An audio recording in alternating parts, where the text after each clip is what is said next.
right there, right? That could pass around. It goes to the channel. It's just easier that way if they go straight to the channel because they'll see the live feed instead of the direct link to the video. Oh, Because it's there's just my easier. alert. Because I can't they generate that once you start the stream, it automatically generates a link, which I don't know ahead of time, right?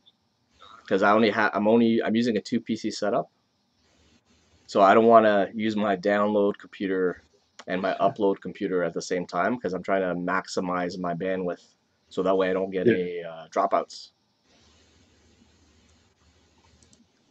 Well, there's nothing on the channel yet, I think, but I could hear us. Yeah, Oh, I'm the not podcast. gonna do any muting because I don't want to lose the audio feed like we did last time with the because there's different audio channels. So Yeah, if they I got a had if I little. had a second person that was controlling this while I'm talking, it would have been a lot easier because you have a technician, like an engineer that will deal with that, right? Yeah, Okay. Do you see the podcast will begin shortly? yeah, Okay. So I'll start right now. yeah. I'm in there already.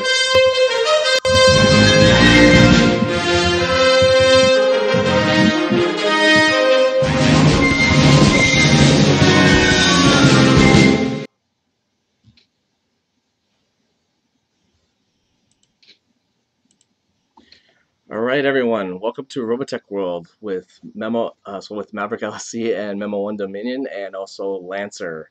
So tonight's show is going to be we're going to talk about the 34th anniversary of the original broadcast of Codename Robotech. So Memo, how are you doing today? Hey, doing fine, man. Looking good there. I see a lot of blue around you. Yeah, I got the LEDs. My wife put some LED lights around the TV. So I got Yeah. like custom LED lighting and yeah, blue. Blue is good. No, I'm It's glad summer color. you're able to do the show now because I think a couple of Sundays we were off there for a bit. Yeah, So yeah, I'm glad and bringing it back on. And I was on the move. I was moving at the same time. yeah, So yeah, uh, I know everybody wants a show. Everybody wanted to do a show, but uh, either one or the other, something would happen. But hopefully, I'm glad we finally did it.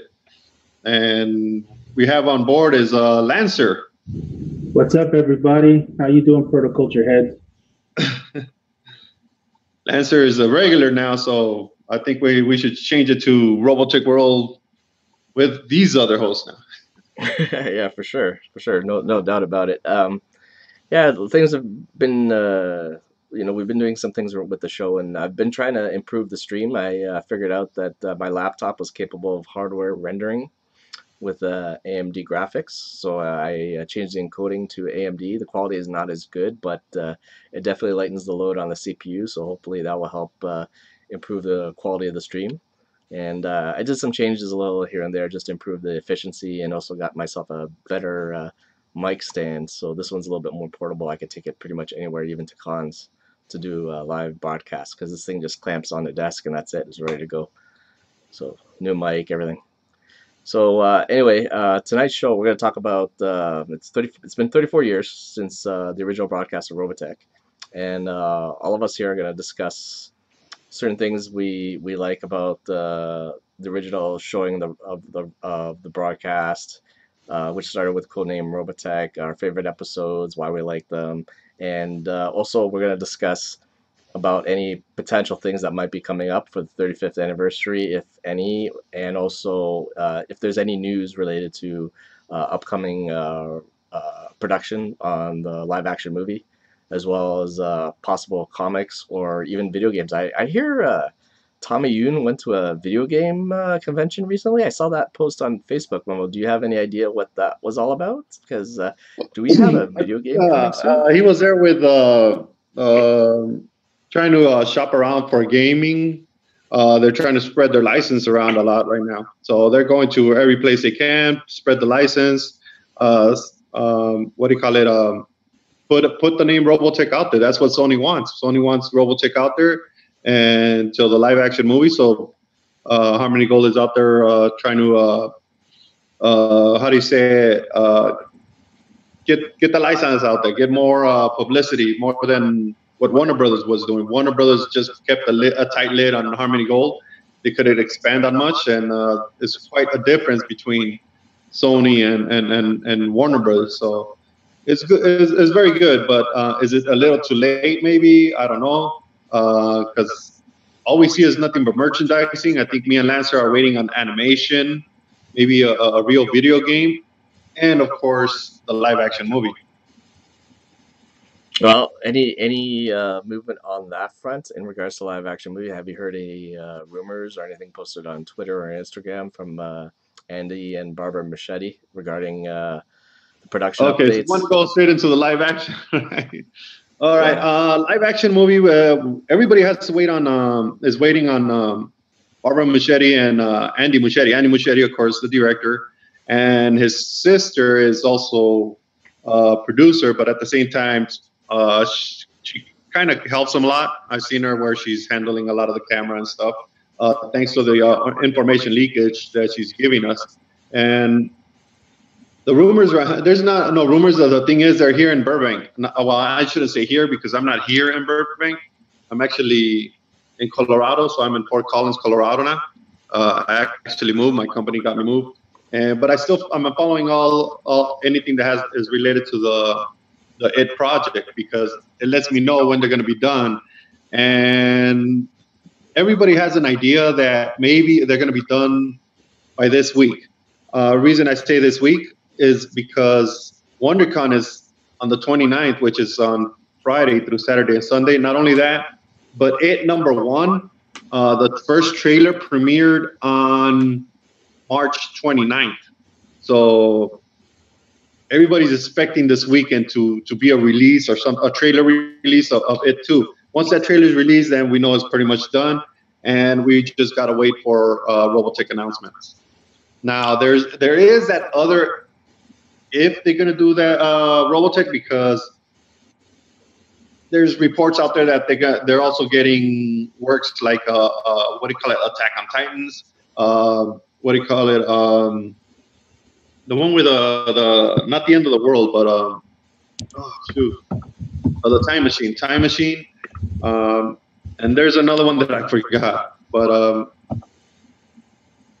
they're picking up projects after IT 2. They're picking up projects, so that usually happens. But Robotech is more advanced right now because they already have a writer, they already have production, and I guess it's ready to go.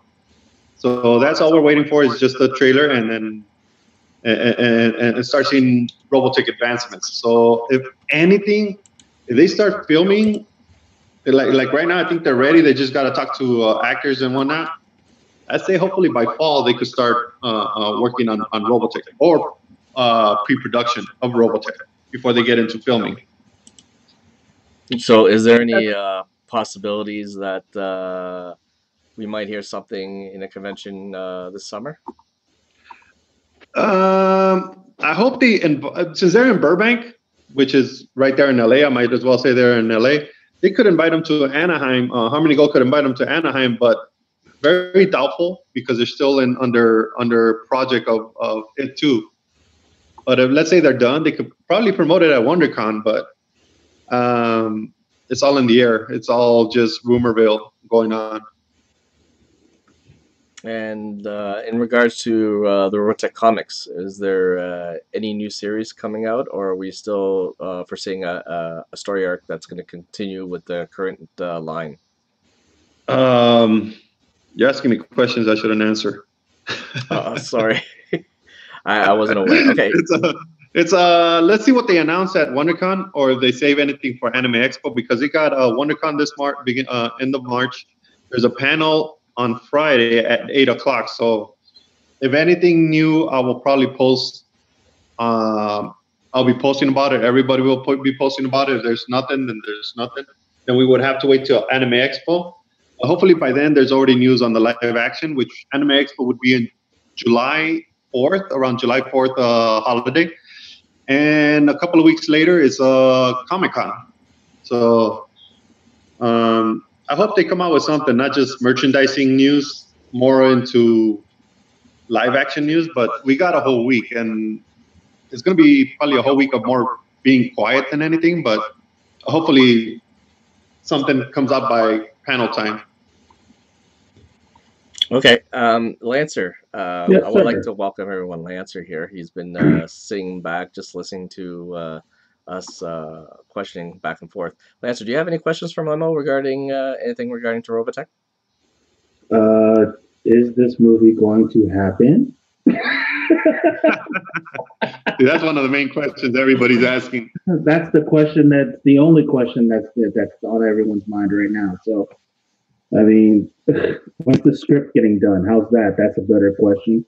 Who's the director again? For some people who may not know, you keep saying it, and it. Andy I said Machete. it. It's Andy and Muschietti. I Barbara said it Machete. earlier. No, Andy. okay, Andy. Okay, and his claim to fame is it. He said. Exactly. Okay. That's one of the sad things, that he doesn't have much anything out there other than it. Okay, well, neither did Wan, and we all saw what Aquaman did. So, Fuck. I'm kind of still pissed at that they let go of Juan with all that Aquaman on him, and he could have been doing Robotech by now. yeah, but he's already gung ho into Aquaman sequel. So, I mean, Well, Yeah, Aquaman wasn't bad. I think personally, I think in terms of the visual cinematic scope, if you put it in the hands of Nick Matthew, I believe he did that Netflix sci-fi movie. What's it called? Spectre? Spectral. Sorry, Spectral. I think he did Okay. Spectral. He was once yeah. attached as one of the directors. He's got an eye for cinematics for sure, and I think he might have been a better choice than James Wan. I think that just people don't give him enough credit for being quite the visual director that he is. I think considering the limited budget that Spectral received, it was a pretty good movie for a limited budget, and I was quite impressed how this director was able to utilize minimal resources to maximum effect. I think he would be, if he had an unlimited budget, I'm sure he would. I think he would outshine definitely James Wan. I'm quite certain of it now after watching Spectral a few times. Amazing use of limited resources to make a good movie. Definitely, yeah. I would have put Nick Matthew over James Wan any day. Sorry, Mel, go ahead. Well, after seeing Aquaman, that was a beautiful visual movie. It would have been great to see what he would have done with Robotech. That's my 2 cents. You may or may not agree, but visually, Aquaman was beautiful. And after making $1 billion, and that's a billion with a B, you can't really argue with that. So, did it make $1 billion, Aquaman? Yeah, or yeah, what did Box Office Mojo mention? Worldwide, it made over $1 billion with a B dollars. And you got to remember, this is the same guy who in Super Friends had the whole talking to fish thing. He was the lamest. He was the lamest Super Friends. The only people who were lamer than him were the Wonder Twins. And Aquaman was badass in this movie. I don't know what happened. I don't know what they put in the Kool-Aid, but Aquaman was pretty cool. And this coming from this generation who grew up on the I am talking to fish now. So, I mean, the proof's in the pudding, man. So, I mean, he did that with Aquaman. What would he have done with some, ragtag transforming, planes and a love story and 60-foot tall aliens who want to kill us? I mean, tell me that would have been awesome. That would have been fun to watch. So. That's true. It's kind of weird because sometimes you could watch something like Captain America, because I remember watching the original Captain America serial. I think it was from the 1940s, where he was riding the motorcycle, the old-fashioned, almost like Chip's motorcycle, and black and white. And I remember watching that and thinking, oh, they're gonna make a Captain America movie, and I keep thinking about the original. what was it? Who was that football player, American football player that did in the early '80s? I think it was early '80s. They made a Captain America movie. It was really cheesy. No, it Like he wasn't a basically threw a frisbee around for it a wasn't shield. a it wasn't a football player did it. It was Salinger's son. Okay, okay, JD Salinger's son yes. played Captain America. And it was really cheesy, you know. It, And I it keep was. thinking, how can this work? You know, and but you know what? It proves with I think with the advent of CGI, especially around 2000, and I think it really started with the original X-Men and Spider-Man movies. Actually, the first Spider-Man movie I saw with Memo in Anime Expo 2004. And when I saw that, I thought, you know what, CGI has come of age because that's exactly you knew it was coming. The superhero movies. It was really But cool. what really did it though for Captain America, since you brought up Captain America, it was the script. I mean, the screenplay of Captain America really sold it for me. I mean, the Captain America trilogy for me of the Marvel movies were the best three, in my opinion. And I mean, from Captain America, Winter Soldier, Civil War, those three movies, cinematically, screenplay wise, they were beautiful. They were beautiful. And before Captain America came out in what 2011, I think it was. Can any of us honestly say Captain America was one of our favorite superheroes? No, none of us could say that.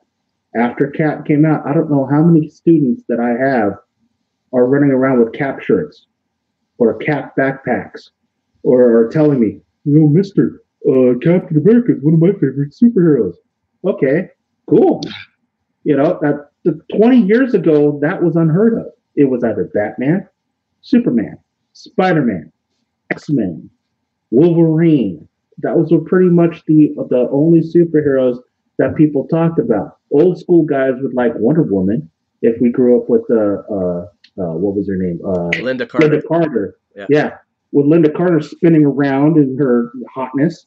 I mean, other than that, that was pretty much our superheroes. Those were the ones that we saw on the big screen. That's what we saw on television, and those were everyone's favorite stuff, unless they were a hardcore comic book nerd. Otherwise, you know, no one knew of Captain America. Not many people knew of Iron Man, let alone any of his villains. And certainly nobody knew about Thor unless they knew Norse mythology. They would I never say, think people knew Thor from the original '60s Spider-Man, the Amazing Spider-Man, the Spider-Man, that one. Because I The think Thor, cartoons? yeah, I think Thor was in there for a few, like maybe an episode or two. oh, but he wasn't mainstream though. No, no. And Nah. no one knew. Certainly, no one knew what his hammer's name was, let alone try to pronounce it. Muller, what? No one could pronounce that thing. They didn't know what his powers were. They didn't know his dad was Odin. Like I said, unless you knew Norse mythology or were a comic book nerd, nobody knew these characters. And Marvel knocked it out of the park with its planning and with its screenplay. And that's what I think for us fans who are Generation One Robotech fans. We want to see a good script. We want to see a good screenplay. It doesn't have to be one for one, you know, with everything, but it has to have a good cast. It has to have a director who believes in the story and can market it to mainstream people that, hey, we have aliens from another planet who are trying to retrieve this battle station or this super dimensional fortress, and here are these, you know, basically the world coming together, a la Independence Day, to fight off these aliens and make it work. And if the transformation, the CG is great, like you were talking about, Mav, with the cool and with Bumblebee, from everything that I've heard, I haven't seen the movie, but from everything I've Oh, you heard, still haven't seen it? dude, that is another story. But from what I've seen, what I've heard of the transformations in Bumblebee, the transformations work and they're better than what they did in the original Transformers movie. And I'm talking about the Michael Bay, not the 1984. Yeah. Hey, you got a reply over here. I'm following if you guys are following YouTube right now, you could also put in join us with on chat. There's a YouTube application right there that has a chat, and I'll let you guys see. Okay. So, and I'm keep looking over here to see what comments. And I just noticed Sean joined us on chat. He says it wasn't Thor. It was a guy similar to Thor, and he threw lightning bolts. Episode was called Thunder Rumble. Wow. Oh, Electro. Maybe Electro? Is he talking about Electro? No, Thor. He threw thunderbolts instead of I think probably carrying the hammer. I think he's talking about the Spider-Man one. Okay. And the only one that I remember was probably from the Babysitters movie. I forgot what it was. These kids, they get lost in somewhere in the city, and their car break down. And there was this Thor look-alike helping the babysitter. Adventures in Babysitting? You're talking about Adventures in Babysitting. Yeah. That was with... When I saw that, I'm like, oh, Thor, right there. They should make a live-action movie, Thor. You know. That was... I know the actor's name. That was... he was in Vincent D'Onofrio. That was Vincent D'Onofrio. That was a very young Vincent D'Onofrio. Okay. Back in 1991, when that movie came. And I think back then I could have seen a Thor movie with him, and but it never happened. But something like that captures you and say, oh man, this could have been a good Thor movie. But that was a long time ago. I don't know. I was in Chula Vista, I think, when I saw that movie. What do you think? Harmony Gold and Sony Pictures need to do to get this movie off the ground, Memo? What do you think? What do you think it's going to require? Right now, they got the script. They got the good writer on it. So the writer from Wonder Woman has jumped on this script. So he had since beginning of last year to put out maybe a couple of scripts. Not only a couple of scripts, but probably something down the line like a movie number 2, movie number 3.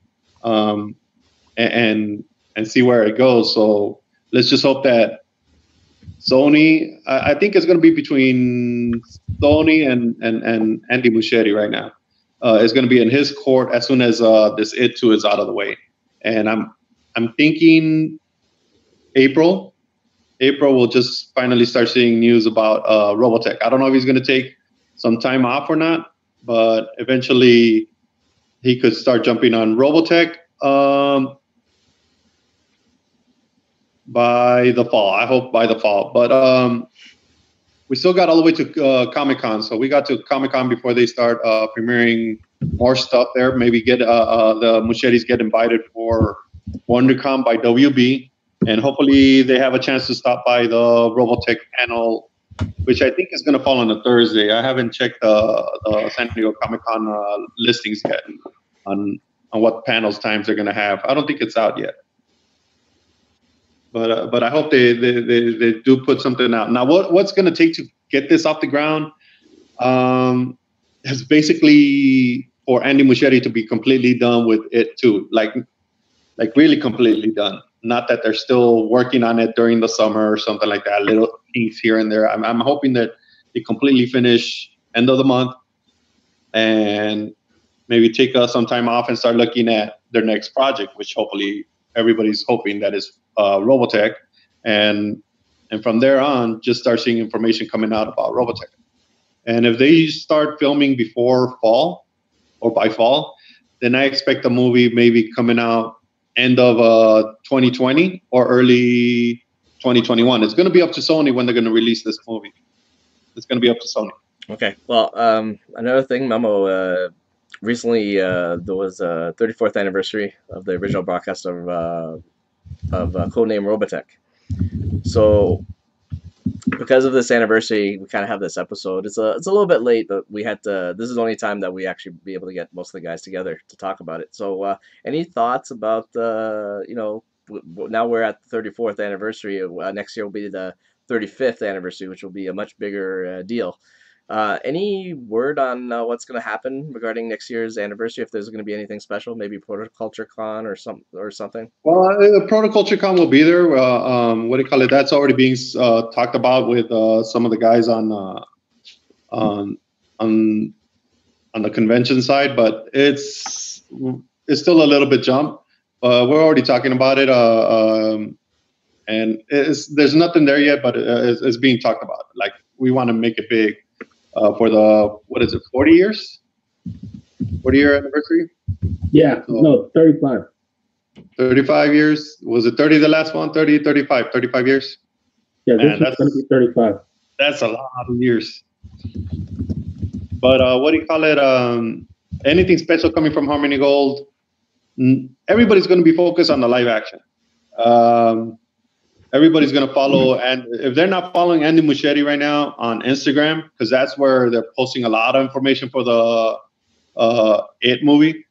They don't post pictures of the production or what they're doing, but they kind of like their surroundings or where they're at and all that. So I expect the same thing for Robotech.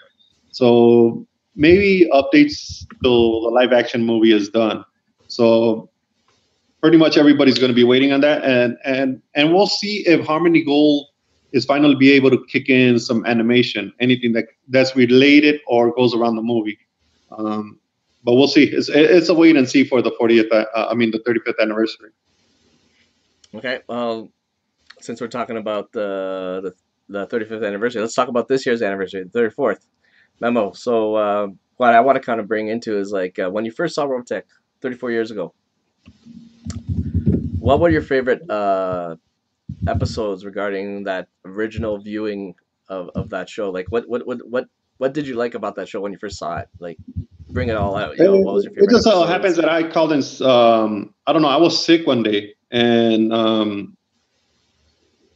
there were what do you call it? And I just happened to see probably the first episode. It's just by chance that it happened, and watching the pilots, what do you call it, die. I don't know if it was the first or second episode when I was in elementary school. No, and this was sixth grade, I think, 1985. I forgot what year where I was in 1985. I don't know if I was already in junior high. So long time ago.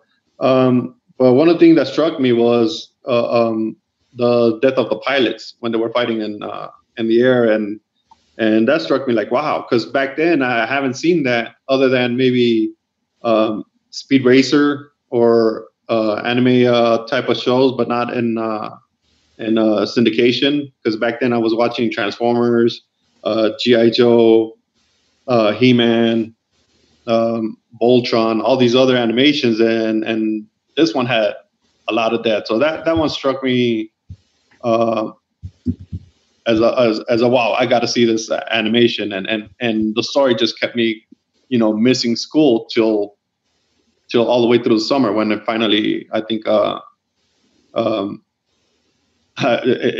you couldn't miss a day. So that's what struck me the most was the dying. So I was the first one to jump in and start liking Roy Fokker. Roy Fokker was my favorite character, and a great voice actor was Dan Warren. And ever since then, the greatest thing after that was meeting Dan Warren himself. I got drunk that day or that night, I think.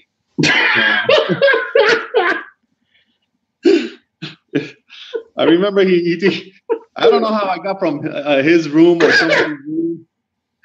And I remember he was putting me to bed, dude. I was so drunk. Wow. Okay. That was at the Anime Expo anniversary. Was it 20th anniversary? At Anime Expo with Harmony Gold and Anime Expo put that together right there. Yeah, that would have been 2005. Yeah, that's yeah. Wait a minute, you were there. Yeah, I remember there, man. That's when I first met you. Wait a minute. No, I was at the 2004. I was at the unveiling of Robotech Shadow Force.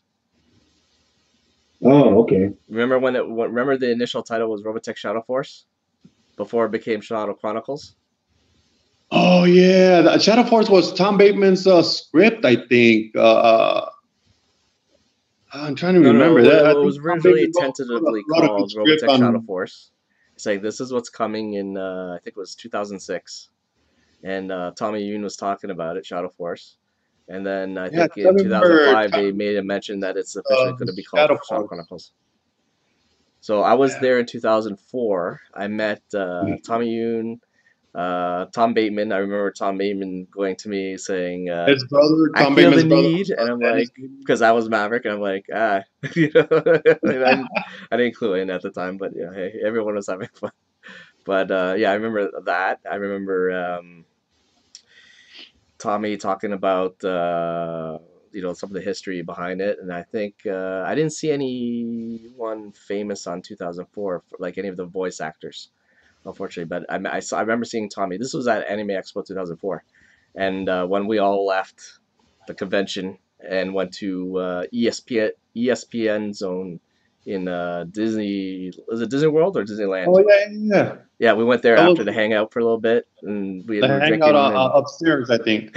yeah, yeah, I remember. I remember quite well. And then because we later went to see the Spider-Man movie because I think the Spider-Man was premiering on the July 4th long weekend that time in 2004. And Yeah, I it remember I was was fun. tired because the time zone difference was like 3 hours, and I was doing. I think we went like to the midnight show so midnight show for me is like 3 in the morning. Yeah, So we went to see the midnight show. I fell asleep halfway through, and I woke up at that scene where the Green Octopus, Goblin was Doctor coming out through the Octopus. wall straight at you in 3D. And I just woke up to that, and I'm like, "Rah!" And I accidentally elbowed Memo because he was sitting right beside me, and Memo went, "Rah!" Yeah. Remember that? You woke up and bam, like, dude, what the fuck? Yeah, I'm totally sorry. I was in tear. I was total shock because he's the Green Goblin coming at me, and when I woke up, I'm like, what? Ah! Yeah. So yeah. So anyway, Lancer, do you have anything to say regarding when you first saw Robotech 34 years ago? Any of your favorite episodes or shows, and how was the experience like for you when you first saw the series? When I first came home from elementary school, I was flipping channels because my usual routine was we come home and I was either watching. I think at 2:30 was Inspector Gadget. At 3 o'clock was I think GI Joe or some other cartoon. But then I remember at 3:30, I believe it was at 3:30, because in San Diego, if you had cable, you had two channels. There was channel 6 and there was channel 15 and 11 that you got on cable, which were the LA channels. So we got both San Diego and LA channels. And when I was flipping channels, I think it was on channel 13, and I saw this exploding ship, and then I saw this transforming plane. Looking at it, I'm watching it, going, "That's not Transformers, but this is cool. Yeah, you know I'm it. gonna watch this now." So I started watching it, and of course, I didn't know what was going on. I think this was maybe episode 2, so I don't think I saw the initial booby trap, but I saw transformation, or it was one of those first 3 episodes, and I'm watching it, and I'm getting hooked because okay, this is cool. This is some really cool animation. And then I started getting into the story, and then I started paying attention to the story. So when you're 13 years old, and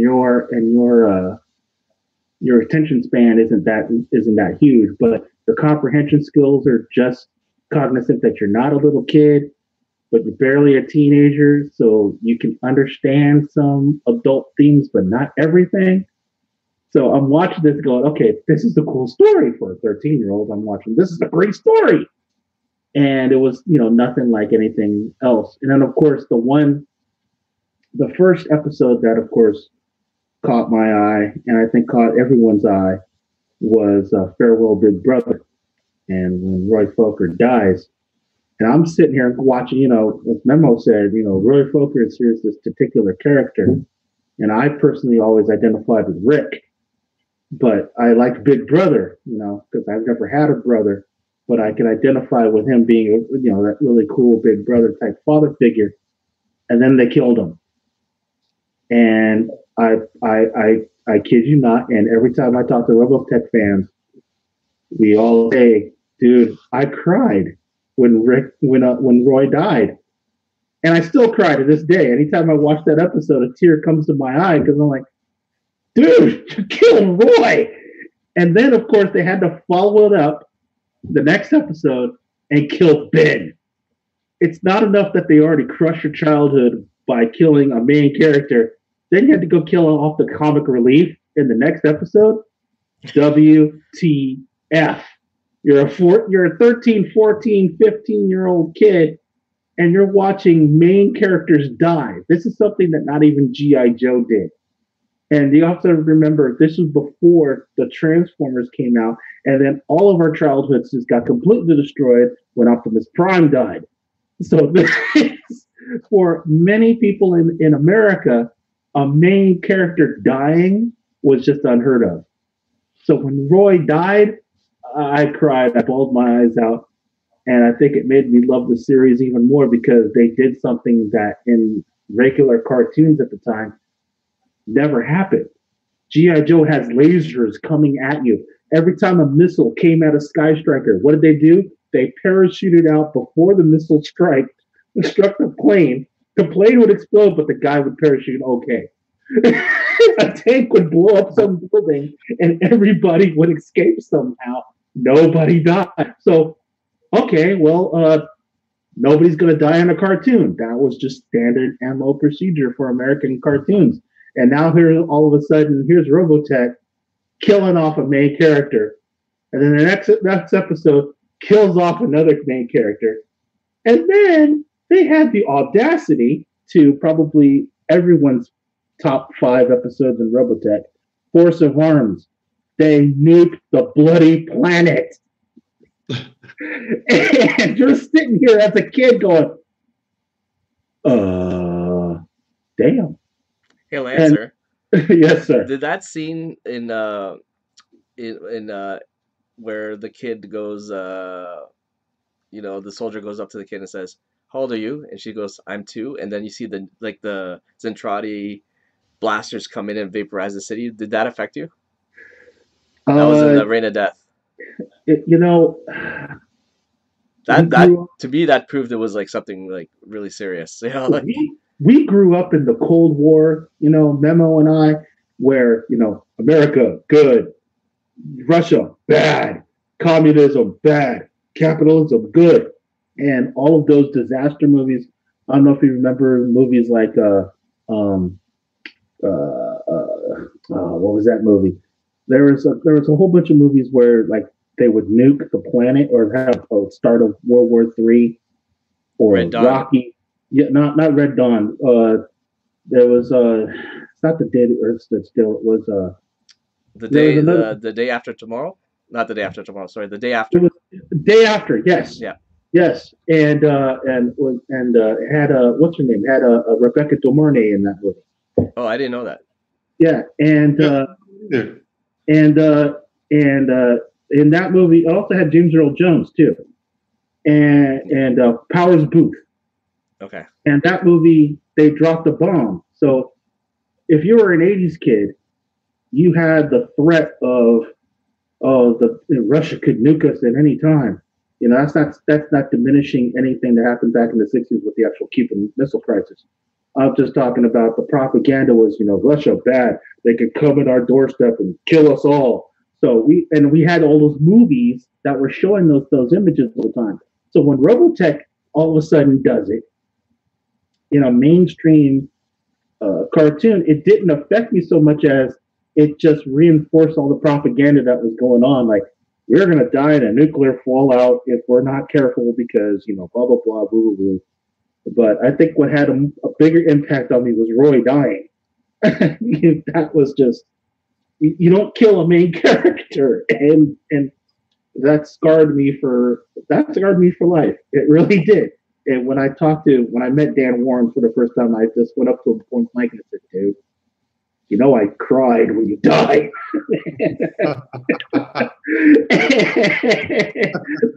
That's just how impactful it is. And Dan Warren is just the coolest guy on the planet. And a charger, by the way. And Lancer. Yes, sir. Dan Warren is a possibility for June's Protoculture Con. Nice. just to give you a heads up. Nice. So let me jump in here for a quick second. We got a lot of people on the chat, on the YouTube chat. So if you guys, yes, one of the questions was, are we allowed to ask questions? Yes, you're allowed to ask questions. I just wait patiently till somebody's done talking, so I could jump in and and and read off the questions. So let me read off a couple of things right here. Um, um, Sean has joined us. Esteban Pacheco has joined us. What do you call it? That's one of the questions that we're asking. Um, what do you think? Here's a question anybody could answer. What do you think the Robotech live action movie will be more, drama or sci-fi? If you That's did a it tough one. right, it needs to have a blend of both. It needs to have a good blend of both where the story, okay, for the average muggle, and I say muggle, I use the term muggle as in people who have never seen Robotech before. For the average muggle, if they like sci-fi, they'll go in and they see all the cool action and they get their sci-fi fix. For the Gen 1, Gen 2 fans, the people who either grew up watching it on cable, not cable, sorry, whoever grew up watching it back in 85, that's a Gen 1 fan. For the Gen 2 fans, those people who grew up watching it on Cartoon Network, Toonami, those guys, it needs to have a good story. And then just enough CG to make us go, oh yeah, that was cool. Okay, that was great. That was really cool. Thank you. And for keeping the essence of Robotech alive, where it wasn't just a space orgasm, but it had a really good story behind it. I think for me, Space Orgasm would be something like Starship Troopers, but maybe a little bit more drama on the Wing Commander type of thing. I don't know if people remember Wing Commander. Yeah, I remember Wing Commander. It was a little bit on the drama side, but it almost, for me, it felt like, wow, that could have been a good Robotech movie. But if you want to use something more modern, look at it's right there. TV series? No, movie. John Boyega did the sequel instead of Rim. Thank you. If you look at Pacific Rim, it was 60-40. It was 60 CG orgasm action, 40% story. Robotech needs to be the opposite. I think Robotech needs to be 60 story, 40 robot orgasm. So if you're using Pacific Rim as a model, that would be the test. If it could be more skewed towards the drama than the action, I think it would work. That's my humble opinion. What do you think, Matt? Well, I think you're pretty much spot on. I think Robotech was always about the story more so than anything else. I think what attracted a lot of people to the series was not the fact that it looked great on screen, which it did. It looked as good as Transformers and G.I. Joe, but the fact that the story was pretty much groundbreaking for a children's show. And because of that, a lot of people grew attached to it because it did something that was basically unheard of in televised children's series. And basically, it brought drama and issues, and some of it was very dramatic to a child, like experiencing death of a beloved character is very impacting on a child, especially at a young age. That the show was originally intended and geared towards was children, and when they see like their favorite characters die on screen, it has an impact, and I think that's what drew a lot of fans to the series, and I think that should be continued on into the features once Sony gets going with the production side of things for the movie. So I think story is a huge important element for the movie, and it really needs to. And I think if they decide to go ahead and definitely turn it into a trilogy, I think they definitely have to have a 3 trilogy arc as good as the original Star Wars trilogy. When Lucas did the original trilogy for Star Wars, he set it up pretty much perfect, except for Return of the Jedi. I wasn't really a big fan of Return of the Jedi, but in terms of like Star Wars, The Empire Strikes Back, and A New Hope, that was really good. I think it's Star Wars. Robotech has to be the new Star Wars for this generation. you could watch all these other movies like the Marvel Cinematic Universe with the superheroes, and the DCU now is starting their own cinematic universe, and they have Star Trek and their cinematic universe, and then you also have Star Wars. But I think Robotech can be the next Star Wars. I think Robotech can be the next Star Trek. I think it could translate well into the live action realm. And I think what it requires is just, what? It's not the CG that's important. I think if you bring the story elements that Robotech is known for, and I think Robotech, in terms of what, if you watch Robotech, the original series, you realize the stories are as good, if not better, than the aforementioned franchise I mentioned earlier. And I think what Sony has to do is honor what worked in the past, because it'll work now. People want stories, and I think what you see is that the best movies from Marvel Studios are the ones that have an impactful story. Like, for example, one of my favorite movies from the MCU is Captain America: Winter Soldier. I think that's one of the best written stories that Marvel Studios ever put on screen, and I love that movie. To me, Winter Soldier was like one of the best movies, if not the best MCU movie out there for Marvel Studios. Yeah, it doesn't have the same effects as like Infinity Wars or Civil War, but to me, because the story was so impactful, I rated it higher than those other movies. And I think if Robotech is going to win in the box office game, they got to write a really good storyline to the point where people, just word of mouth, will make this movie be a hit, more than just the fact that the reviewers give it rave reviews. We got to hit hard on Rotten Tomatoes, both the critics and the reviewers. And if you're going to do that, the best marketing, really, is saying you got to watch this movie. It's awesome. It's a good story. It's not just flash and all flash and effects. It's a really good story. It's going to make you go, I want to see that again because that was awesome. I went through some sort of experience and I can't explain it. That's Robotech. Sorry, And go that's ahead. it has to be kind of almost believable. Yeah, I know it's sci-fi and all that, but to the point where it's believable, not where you're questioning a lot of things. You come out questioning a lot of things, and you pretty much lost a majority of the audience on that. So it has to be believable. It has to be there, the story, and I think that's what's going to drive a lot of the people coming back to see it again. Pacific Rim 2, I like Pacific Rim 1. Number 2, I didn't feel believable, so that's why I was like, all right, cool movie. I like robots, so that's good. But it wasn't so much believable with a young kids. I would have liked to see good older pilots instead of young kids being pilots. So hopefully this doesn't happen with Robotech where you have young kids piloting, but let's see what happens. Well, I as long think. as Sorry, go I'm ahead, sorry. Lance.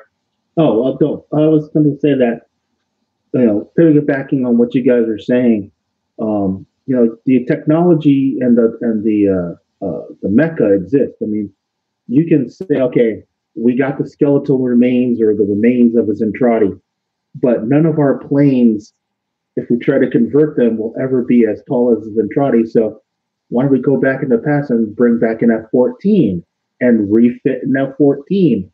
And there you go. Now you have your model for a VF-1, or well, it's a VF in Macross. Sorry, Macross fans. BT-103. Okay, that's for Robotech fans. so there's your Veritech um, fighter.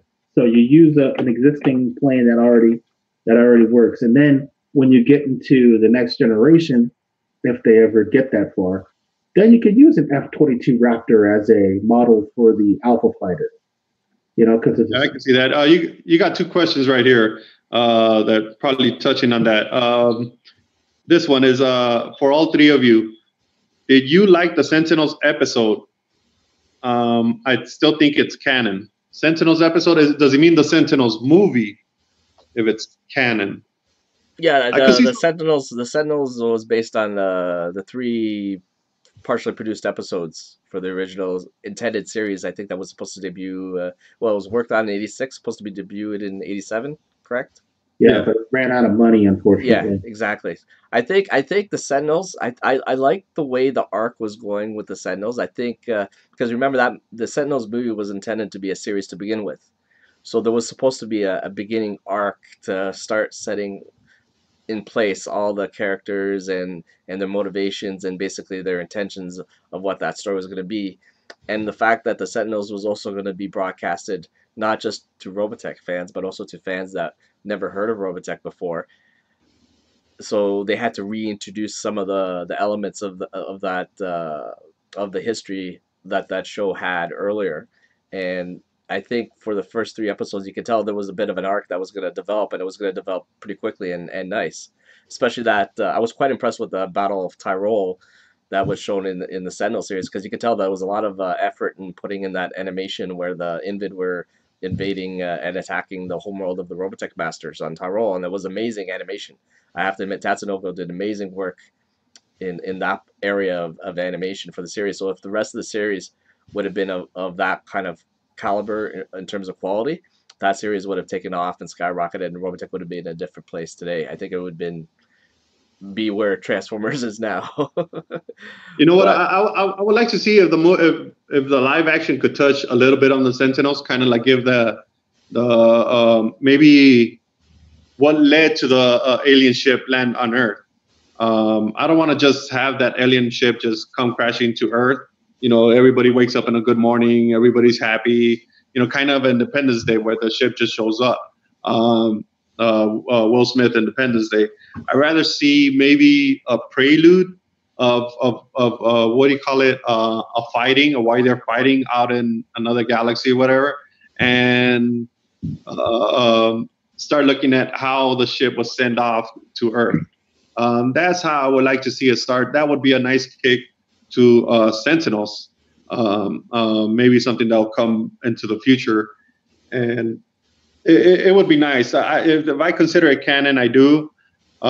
Sadly, it was just a project that never got finished. It was just a project that was put together at the end. So there's scripts, there's stuff out there for the Sentinels, and I think that was Harmony Go was trying to go with Robotech Academy. But I hope in the live action there's more explanation in the prelude than an ending. Lancer, tip it off to you if you want to answer that before I answer more questions. Here's my problem with Sentinels, and let me preface this by saying, yes, I enjoyed the Sentinels, but here's my problem with the Sentinels. They started to retcon the story, as in with the second generation, you know, with the hover tanks and everything. You didn't have any Veritech fighters. You didn't have any Alpha fighters. You had the hover tanks. You had, we're not even going to talk about that POS fighter that they used for a minute. And you had the Ajax choppers. No mention of any of the advanced things that we saw in Sentinels that were, according to the Sentinels, were just before the Robotech Masters showed up on Earth by, I think it was, if my memory serves, I think about a year to 6 months before the Robotech Masters showed up on Earth, or 6 years or something like that. It was a short time, but they retconned the technology.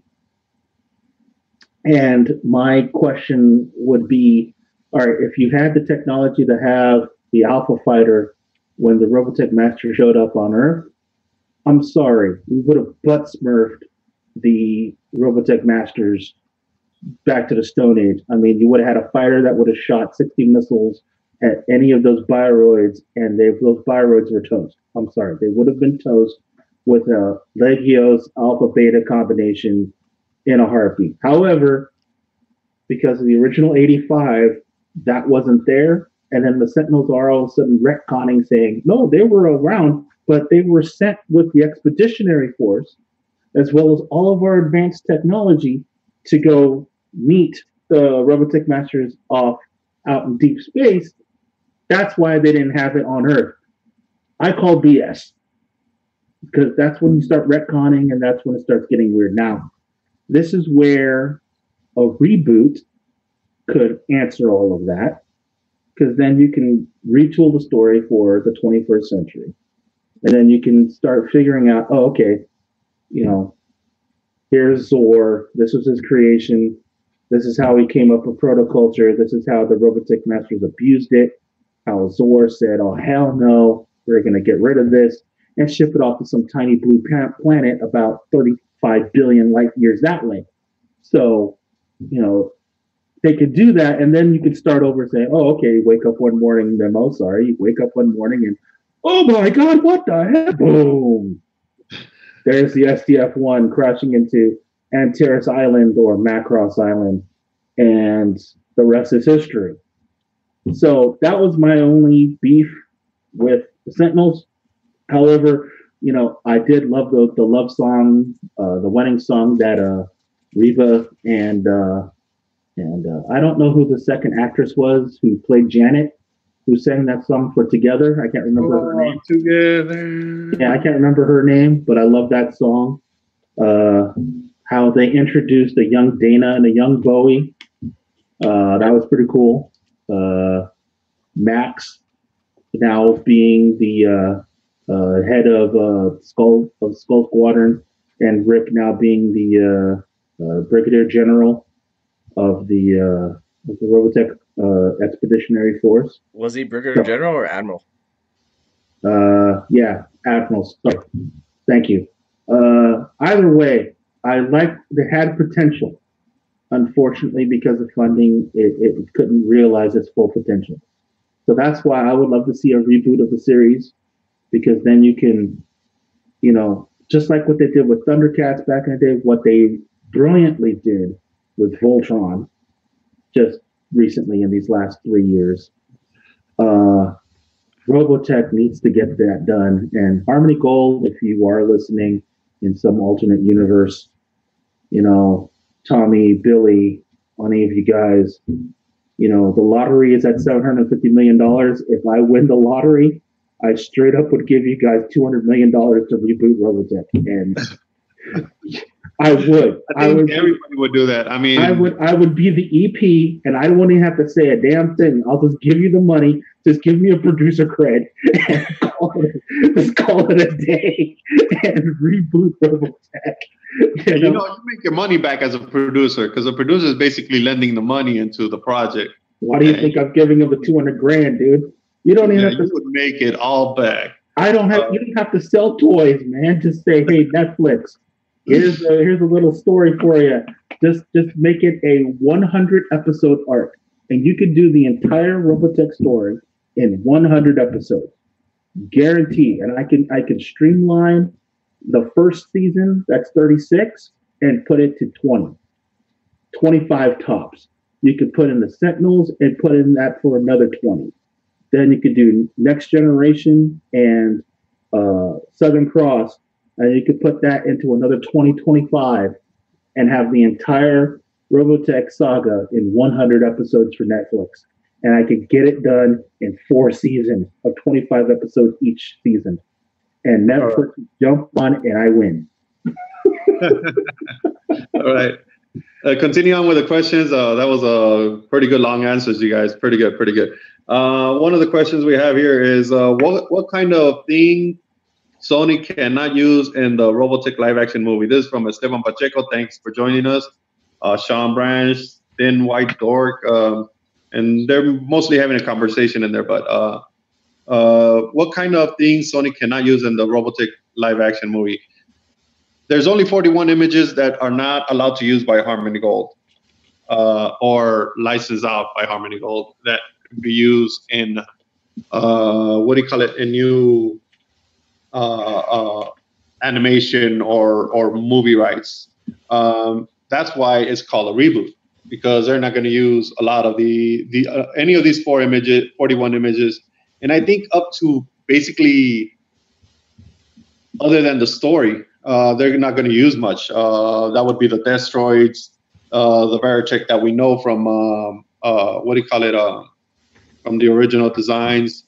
They're not going to use any of the character designs or the kite. The kite also is included. The SDF one, they can use the same image as the SDF one. They can remake the SDF one, but it won't be the SDF one we know.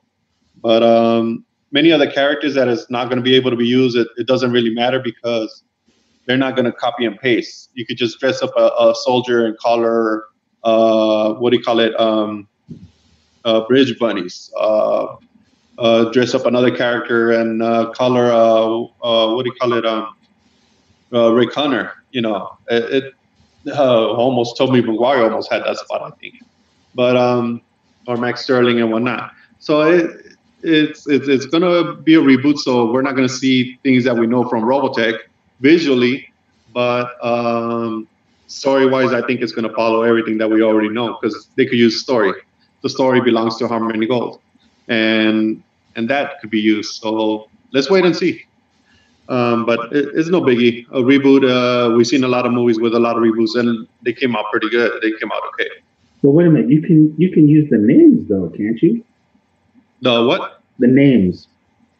Yeah, you can use the names. That's what I meant by story. You could use the names. Rick Hunter, Maria, Max Sterling. You know, yeah, you could use those names. Can they use Zentradi?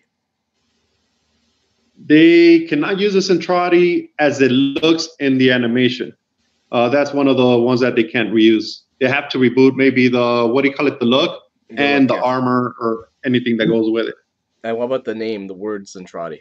Can they use the word? According to the story, it's part of the story, yes. Okay. No, because I was going to offer a solution. Another thing. That's the thing. What I want to see is when this reboot happens, what they're going to reuse. I mean, a lot of it, I know there's going to be words like protoculture and stuff like that. I'm thinking back to the MCU of Captain America, how they changed a couple of things. Like it really didn't matter unless you want to be a stickler for names and such. Well, if you want to see something cool, since you're talking about the SDF-1, if you remember back in, I think it was 2010, with the reboot of Star Trek, J.J. Abrams' Star Trek, and what they did with the Enterprise, how they rebooted the Constitution class to what it looked like. You can do that with the SDF-1. So instead of it looking extremely angular and very Terran looking, you can round it out, make it more organic to make it a little bit alien, but just enough that it has that Terran flavor so that it looks like the SDF-1. It's the SDF-1, but you don't have, like, say, for instance, those big, huge, ginormous thrusters for the feet anymore. They might be something that looks, a little bit more, organic and more aerodynamic. You're not going to have the two aircraft carriers. You might use a little bit more modern carriers on the arms. Instead of the two rail guns that look like cannons, they may look like something else. You could use more details with like AA guns instead of destroyers. Maybe you'll have more point defense weapons. You'll have the main gun, that still separates, but look a little bit more 21st century. Instead of a huge big glass for the building for the bridge, which in all intents and purposes in space is completely impractical, because as soon as you hit one pebble, that thing's going to shatter, break, and destroy, and there goes everyone in space. You can make the bridge look a little bit more modern for space travel. I could see it. That's one of the things, the peeves that I have about that whole glass thing, because I could see the bridge being more Galactica-like, more Star Trek-like, the Orville like. Let's see what else is out there.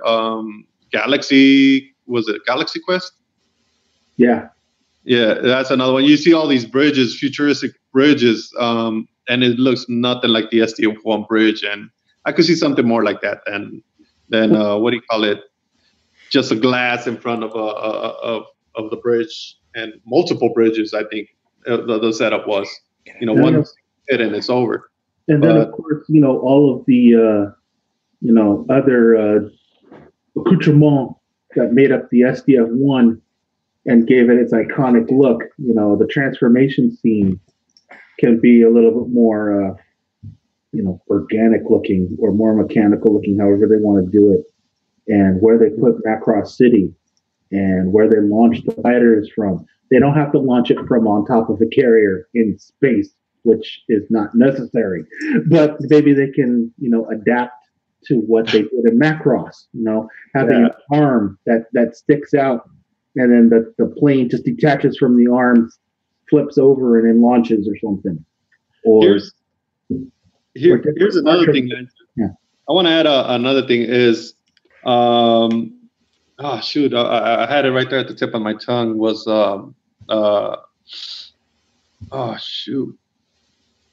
because we're talking about the reboots. I could see a lot of Trump being in this movie because of the Space Force. Sorry. He could be the Macross senator. He could be the Macross senator. Hey, Mr. Global, why hasn't this ship left Earth yet? If I see that, it's Space Force. If I see that about talking to Space Force, a little clip on the movie, I'm just gonna roll, man. No, see, the Space Force is my idea, and this STF-1 gonna launch. It's gonna be great. It's gonna be the greatest space fortress on the planet. I give you the STF-1.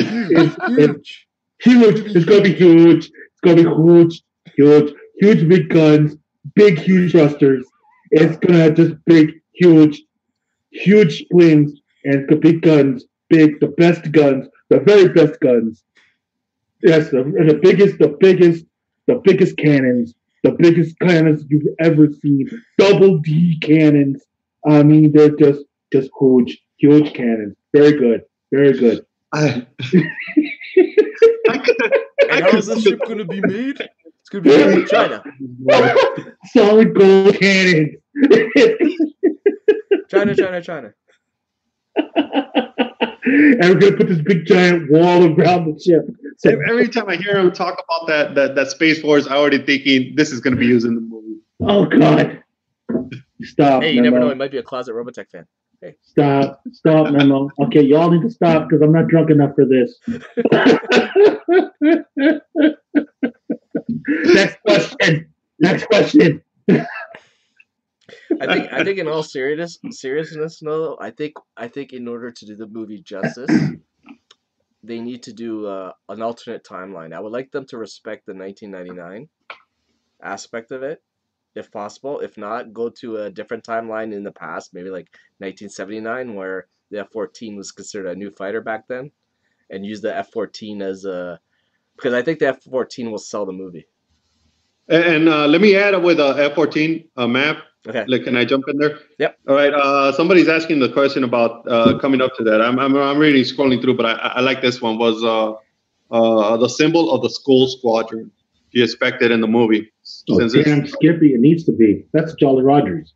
That's Jolly Rogers, correct. And I don't expect them to be called Skull Squadron, maybe more Jolly Rogers, because that's what everybody knows them for. Oh, no, but it's got to be called Skull Squadron.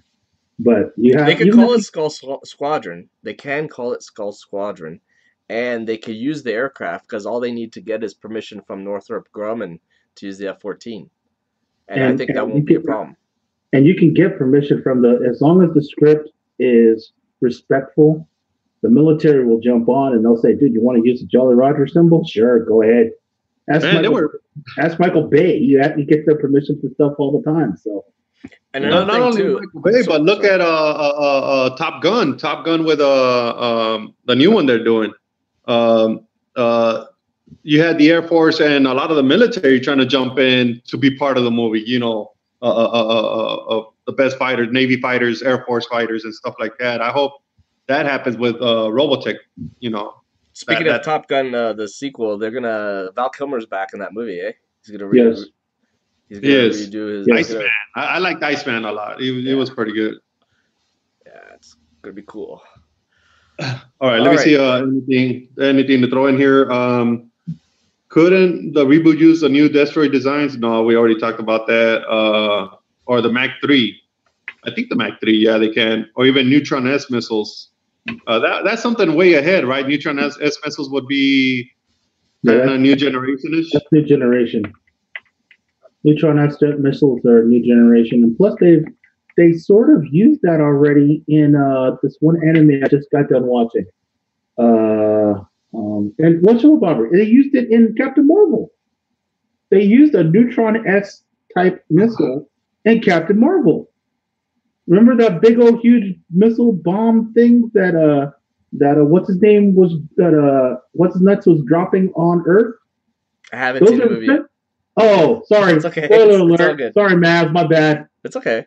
But okay, it doesn't spoil the movie too much, but they use a Neutron S type missile in Captain Marvel, and I was sitting there going, "That's straight up Robotech, dude. That's straight up Macross. What the hell?" So I mean, they've already used it. So if they never got to next generation, then there you go. There's your answer. Hey, Trez is online. I don't know if you want to invite him. Trez is online. I'll send him a message. Yeah.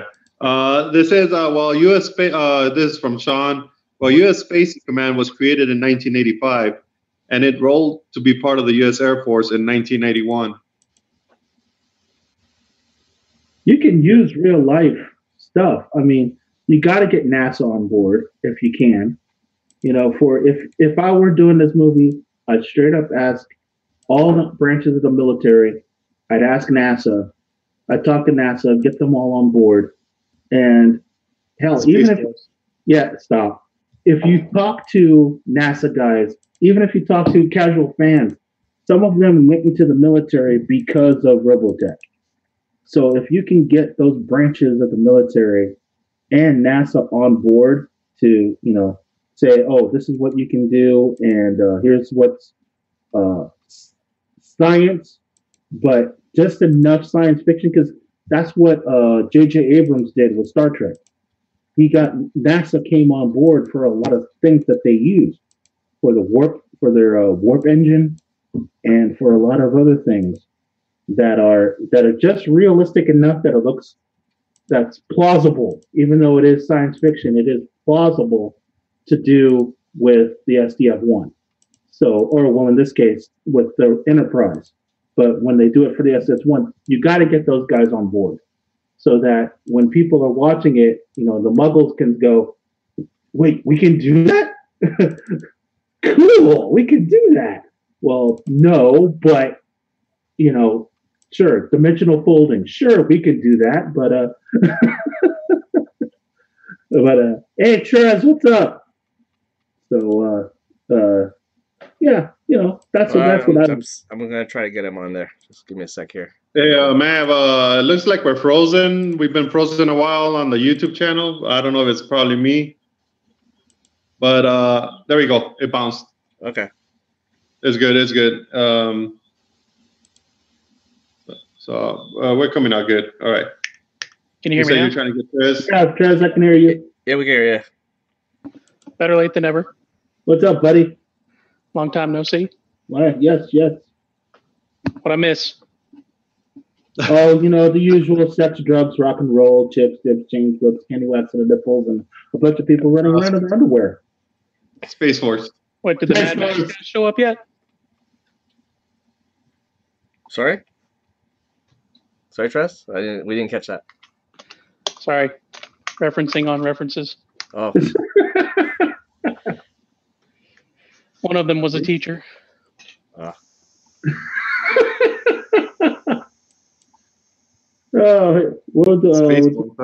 Global Civil War, or like a young folker. Oh, here's what I'm looking at the questions, remember? Would you like the idea of a global civil war, like a younger folker, haze, or global? It depends on how you would do the timeline for the movie. If you're going on Mav's suggestion, as in going back in time using the Cold War as your catalyst, as your vehicle, then that would be plausible. For me, instead of the year 1999, I would say use the year 2029, because then it's just a little bit in the future enough So if the movie does come out in say 2021, 2022, then it's like, oh, cool. 7 years from now, this thing is going to crash land, and then it's just futuristic enough to make it plausible. And then instead of a global civil war, I would probably use some sort of mass terrorism, or maybe a mass plague or something of that nature that would affect the world. So you wouldn't like to see something like Marvel, where by looking around when the Captain Marvel shows up to the planet, they don't tell you what. Do they tell you what day it is? But you see the blockbuster, everything very. Well, they clearly say it's 1995. If they don't say it verbatim, the music tells you it's 1995. So that's my only problem with making it a period piece, is that if you made it a period piece, then you're going to go off in nostalgia, and that's a double-edged sword. If you do a nostalgia piece, you'll get the people in for saying, "Ooh, cool, nostalgia." But then if you do it badly, then it's gonna sour people. Because I look at the Aladdin remake that they're doing right now with Disney, and you're gonna get a lot of fans who are Aladdin fans, But then when they first saw the pictures of Will Smith as the genie, you saw the internet. The internet almost blew up. Said, "He's not blue. What the hell? He's not blue." And then when the trailer came out, then the internet was like, "Okay, fine. Maybe I'll go see this movie because it's not going to be land because he is blue." I don't want that with Robotech. I want something, and I'm not poo-pooing your idea, Matt. I just want to take that off the table so that you don't have to deal with it. You just make it futuristic. You can use current events as your vehicle to hypothesize what the future is going to be, so that in the year 2029, high above Macross Island, and the phenomenal event is about to, change the course of human history. Blam! Oh, instead of that, but instead you see, what's going on? We're being attacked by some alien blah blah blah. Really, what are those crab things? I don't know, but it's ended, and they're blowing up viroids, and you see Zor running through, typing in madly on his computer, typing in the calculations for Earth, but you don't know it's Earth at the time.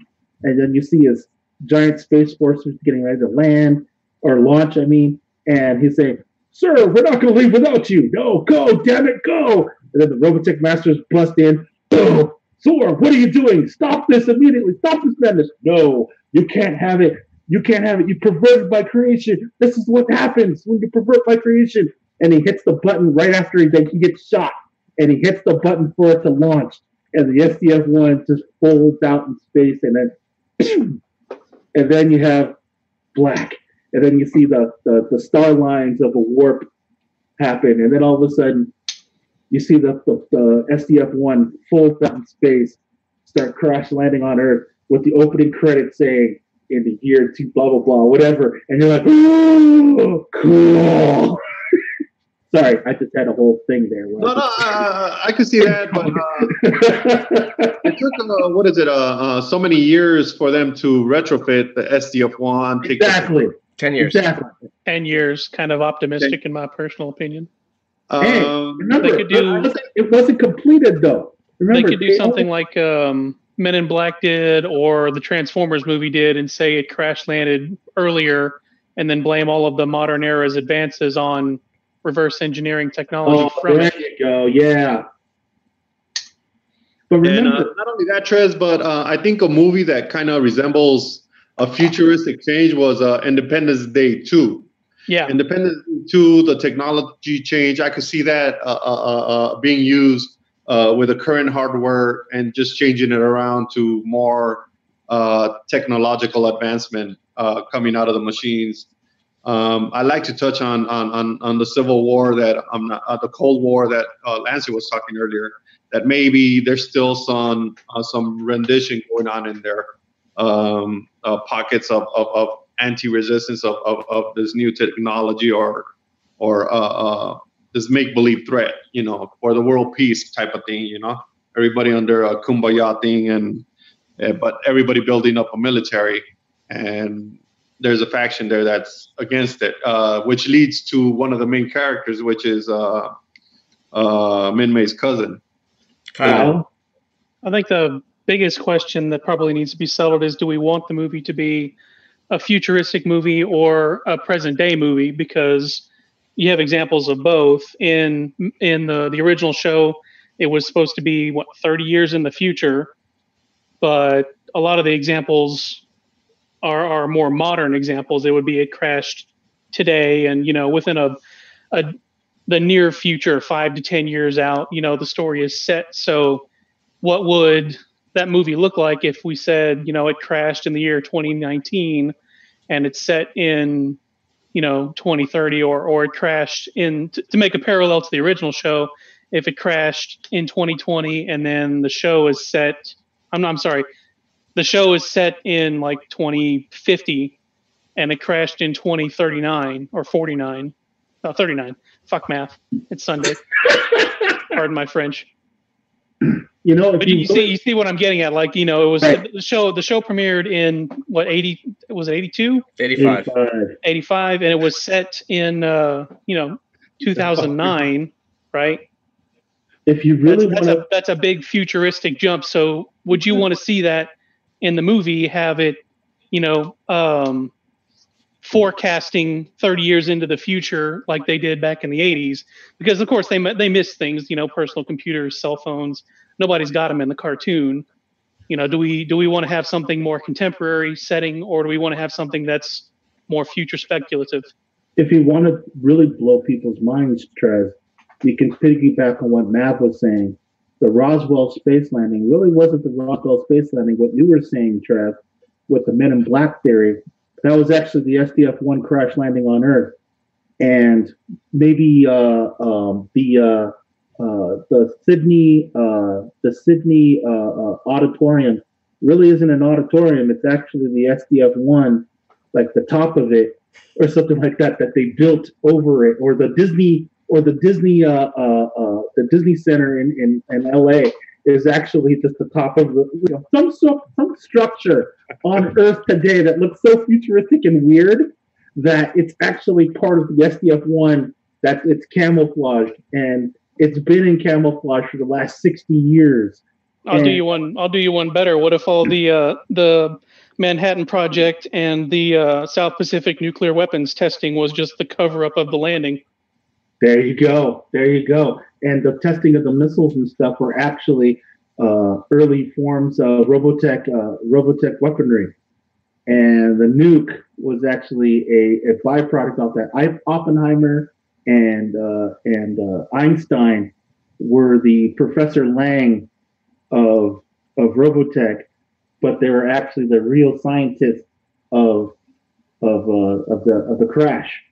Oh, that's just like saying that nuclear weapons weren't really nuclear weapons. They were actually reflex weaponry that they discovered and reverse engineered. But early versions of the reflex weaponry. Yes. Now we can actually do something hellified worse, and it's been 60 years, and now we're ready to come clean with our findings. There's a reason why it's called the Bermuda Triangle, because ships are lost. It's called ships are flying into a restricted area, and they were taken down by some electromagnetic field that just happened to be the SDF-1's cloaking device that clipped no flying ships, no Macross Zero. No. Away from that. Alter course. Go. No. No. I'm not talking about that. I'm talking about that planes are going in, but they would get shorted out because of the electromagnetic field that is preventing the real world or Google Earth from seeing the SDF-1, so that when they're ready to say, okay, world, we actually have the spaceship that crash landed 60 years ago. Here it is in the Bermuda Triangle. Boom, there it is. And then the whole world's like, God?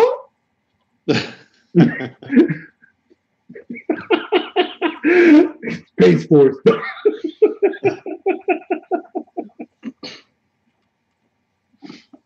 So there you go. Real life phenomenon to explain the SDF-1 landing. See? Yeah, we can give Janice a Siri's voice. Speaking of Alexa is actually the AI of the SDF-1. Yeah. What was I gonna say? Memo, you're good? Okay, this somebody says this would assume that the directors and producers have common sense of what we're talking about, what they could do with a movie. I mean, it's we're not pretty sure what the director's going to do. Yeah. It's a good thing we're not writing the movie because it would already be a huge clusterfuck of what It'd be awesome. Well, yeah. Okay. After do it in the Trump words. It would be good. It'd be huge. I can do what Lancer did. Okay, on a serious note, Hollywood lately has been incorporating some of the social justice themes in some of the latest movies, like Captain Marvel. There was some controversy regarding Captain Marvel, and it was so bad. Well, I have no comment on it because I haven't seen the movie yet. But I'm just wondering, like with Hollywood, and you've watched Star Trek Discovery.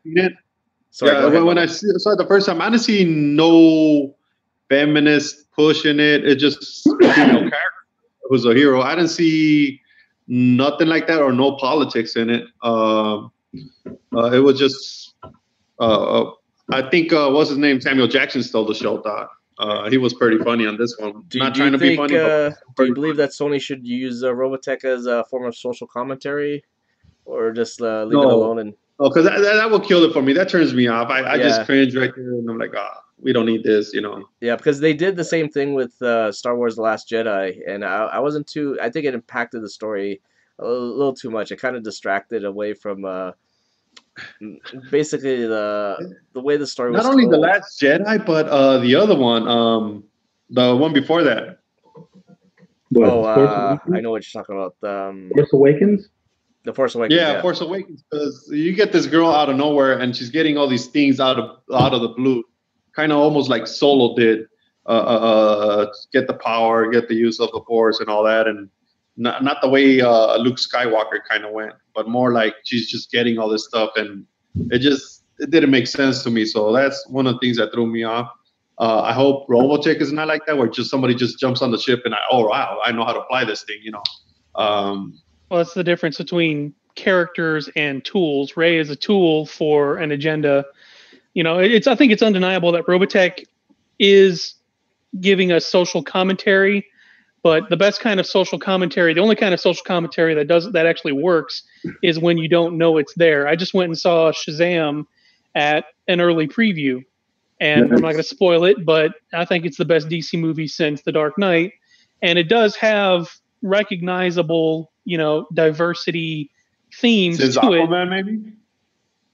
No, I'd say since The Dark Knight. It's that good.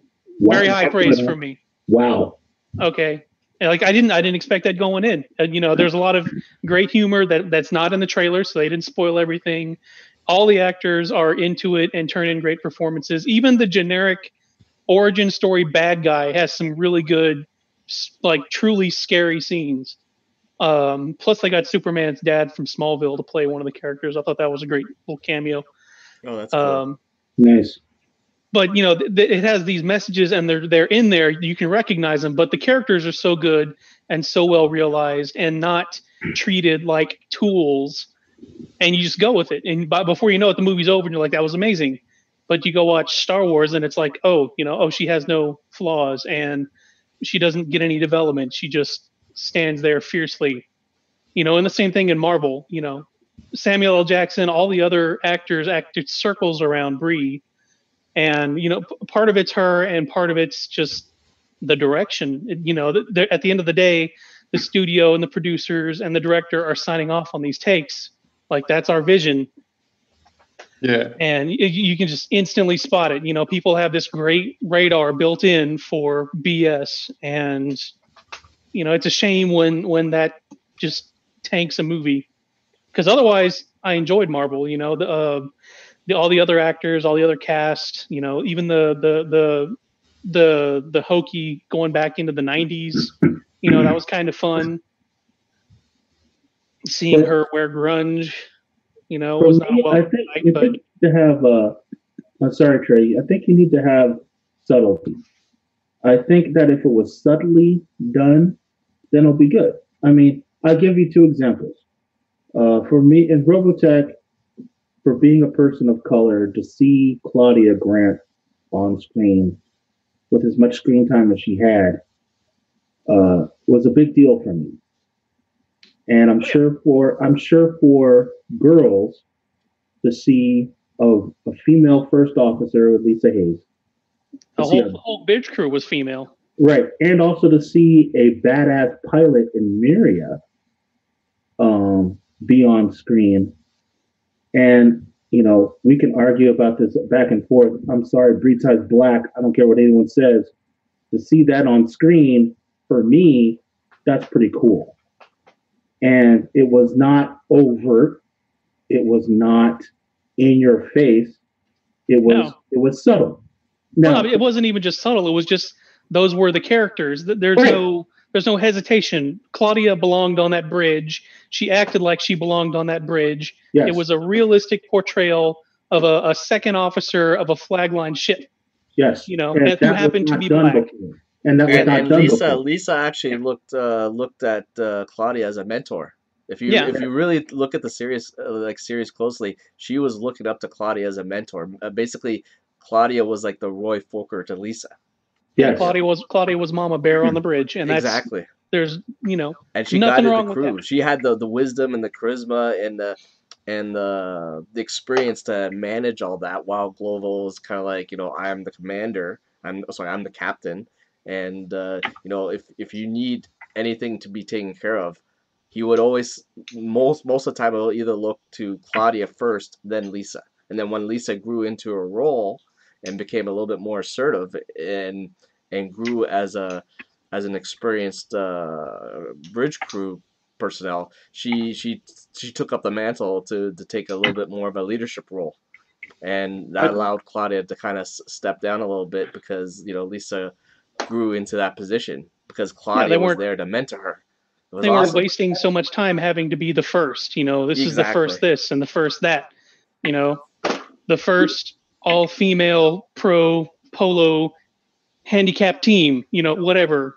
They're not wasting precious seconds of on screen trying to establish this nonsense. She's just a person. Exactly. And I think Right. that's one God reason forbid. why Star Trek Discovery it was trying to Oh, mimic God. the same formula Oh, with it's so having bad. like pretty much mainly a female bridge crew, and it just didn't really work It's so with bad. Discovery. Sorry. I haven't seen it. But then Oh, it's so bad. I haven't seen it. But Even you the- noticed even the way- in what was Even it, the an way episode the or two actress ago? walks around is bad. Yeah. But did She you kind ever of notice flounces an episode or too. two ago they mimic Janice, the remember the android Janice on Robotech Shadow Chronicles?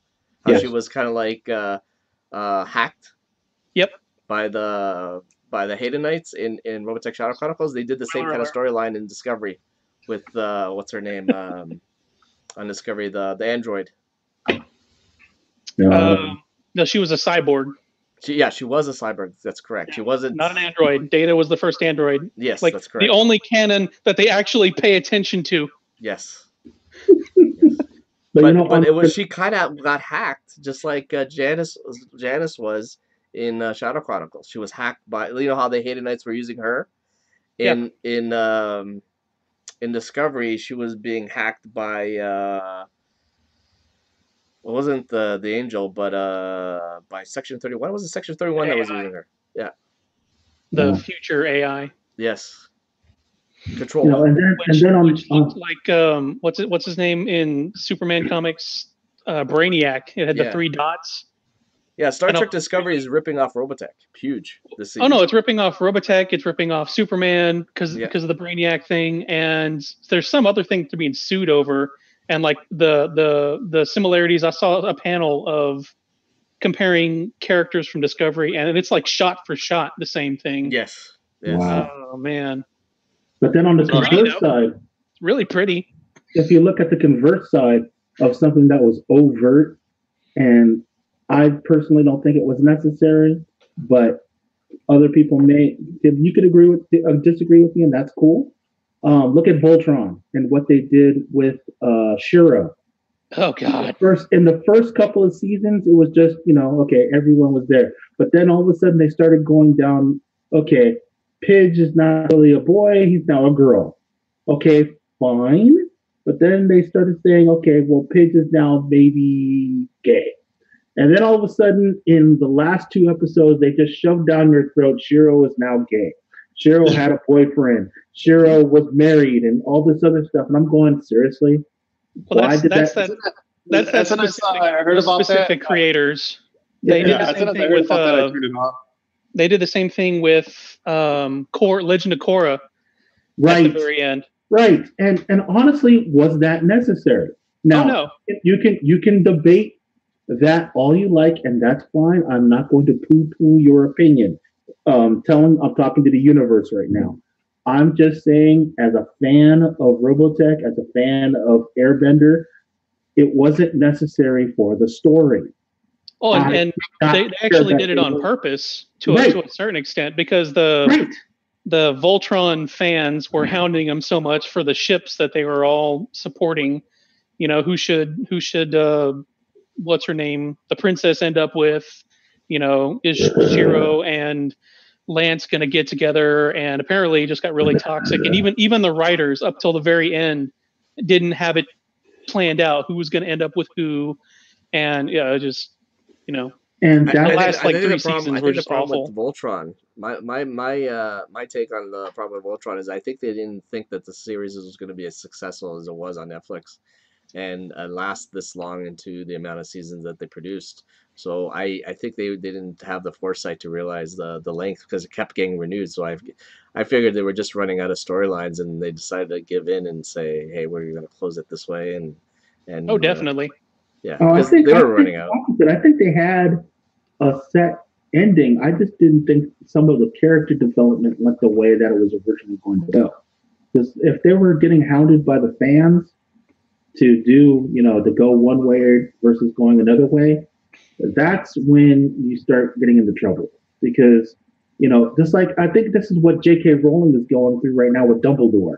Oh God, I don't care that Dumbledore was gay. I don't give two. don't speak her name. I don't give two craps about it. Dumbledore is Dumbledore. Let him be. He's a 3,000-year-old wizard, whatever how old it is. I don't care about the particulars. Some people do. That's fine. That's awesome. Is it necessary for the story? No. That doesn't get. I mean, if I find out that Rick Hunter had a little sister that died, 2 years before he became a fighter pilot, is that going to really change my view on Rick Hunter? If I'm going to find out Roy Fokker had a twin brother on some other country that got nuked by some secret terrorist organization that wanted to rule the world, I don't care. Okay? I don't care. I just want a good story. Yeah. And it's all about the story. I think that's I think we're coming off with pretty much that's what this movie that needs to be, and future production should be just about the story. Leave the politics out. So where do you come down on the whole Lost versus Battlestar Galactica angle on that? Never saw Lost, so I can't give you any definitive answer on it. As opposed to Battlestar Galactica, I have no idea what the controversy is between. Okay. The controversy being that Lost, supposedly the writers had the whole thing planned out from the beginning. They knew where they were going to go the whole way through, right? Mm-hmm. And they just kind of filled in the details in the middle. Uh-huh. Whereas Battlestar Galactica, they kind of made it up as they went along. That's why it kind of meanders a little bit and ends in a very different place than you thought it would going into it. Well, let's first, Trez, just for my sake, because I am a Battlestar Galactica purist. There's Battlestar Galactica, which is Lauren Green, Dirk Benedict. I'm talking about the new one. Then that's BSG. Ron Moore's Battlestar Galactica. Then that's BSG. Apologies. And I will call that's no problem. That is BSG. And when it comes to BSG and Lost, you also have to remember what some people don't take into account. Those two series and also Heroes, they all suffered from the same thing, which was the writer's strike back in, I think, 2007, I think it was. It affected it very big time. Yes, it did. And it hurt BSG, it hurt Lost, it hurt Heroes, because Heroes was just clicking. The first two seasons of Heroes was just clicking beautifully, and then the writer's strike happened, and that's when it just went to crap. And I think that's what happened with Lost. But of those three series, Lost recovered, I think, because of what you're talking about, Curtis, that they had an ending in mind. BSG didn't have an ending, which is why when it started going off the rails, that's why you saw that, I think, year and a half gap between seasons 2 and 3. And then finally it started getting back on track again, and it took a while for it to get its leggings again until the final last quote unquote 10 episodes, when pretty much everyone was a Cylon. Davrick's a Cylon. Momo's a Cylon. Trez is a Cylon. My left nut is a now Cylon. I don't care. You know? BSG also was cut short because not too people knew about this, but Katie Sackhoff, I believe, had thyroid cancer in the middle of season 2 or season 3. So, oh, really? Yeah. If you look it up, she had thyroid cancer. That's why she died in the. Remember that episode where she died? Yes. And then she came back, and they thought, oh, what's this? She's back. Why is she resurrected and all this? It's because she was dealing with cancer treatments. Okay, well, that might be the real life reason, but I think the writer's strike also just kind of said, it did. Yeah, what are we going to do with this? Because I remember at one of the cons, I spoke to one of the actors of BSG, and the first question I asked him was, why is everyone a fracking Cylon? And he just died of laughter. And then one of the last questions I asked him was, what was Starbuck? Was she an angel? Was she a ghost? What was she? And they don't like labels. Yeah, they don't. And he gave me a roundabout answer of she could have been an angel and she could have been this, that, and the third. But I don't honestly believe that they even knew. And that's a product of the writer's strike. And so that just comes back to what our original point, you guys, is that if you have a good writing staff and a good story, it's fleshed out, you have an idea. If you're going to do 3 movies, you got to set it up that way. And it's got to be, but the first movie has to be done well. And if you have the great drama and then the action, like Winter Soldier, Mav was a beautiful example. Yep. Of great story and then good action that supported the story. Unlike vice versa with Pacific Rim, where you had great action, but the story, it wasn't horrible, but you can say, all right, but I can get on board with it, but I don't care. Just give me my fantasy and I'll live. The first Pacific Rim was good, though. Right, the first one. The first one was really good. But Robotech needs to be the reverse. It needs to be the Winter Soldier. A great story that's supported by action. And, it's got to be huge. It's got to be epic. It's got to be the greatest, the biggest cannons ever. Well, okay. In regards to CGI, I think Sony Pictures, didn't they produce District 9 and Elysium? Too clunky for me. I didn't like their CG. It was too dirty. I'm just wondering, in terms of the CGI aspect of the movie, would you want something like really dirty and realistic like that, or something a little bit like Star Trek and Star Wars? I want a happy medium. Okay. I think that if it's Robotech, it needs to be more down to earth. I mean, you have the Robotech aesthetic, which is the more down to earth storytelling, or you have the Macross aesthetic, which is our planes are shiny and new and they glow in space, so you can follow them in the middle of the Atano Circus, for no effing reason. What, you don't want Fast and Furious in space, Trez?